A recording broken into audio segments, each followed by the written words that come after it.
The product table can be found on our website, innovatoretfs.com, by hovering over Products at the top and clicking on Product Table. Use the product table to identify current buying opportunities in our defined outcome ETF suite, or to check the current parameters or performance of an existing holding. You can sort by exposure, by type or buffer level, by frequency of rebalance, and by monthly series. If you'd like to compare different defined outcome ETF tickers, click the checkbox next to the ticker and hit Compare Selected, and reset all to go back to the start.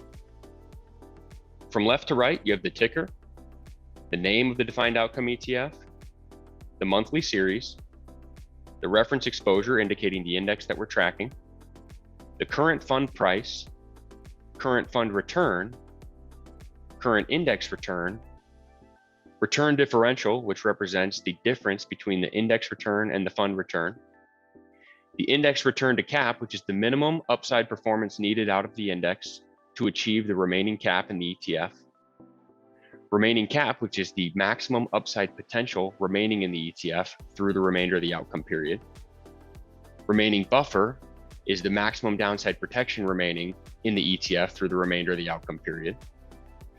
Downside before buffer represents the downside before your buffer would kick in.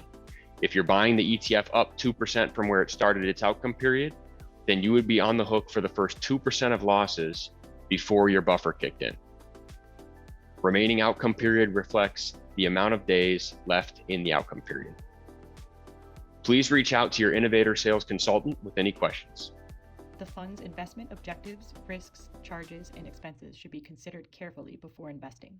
The prospectus contains this and other important information, and it may be obtained at innovatoretfs.com. Read it carefully before investing.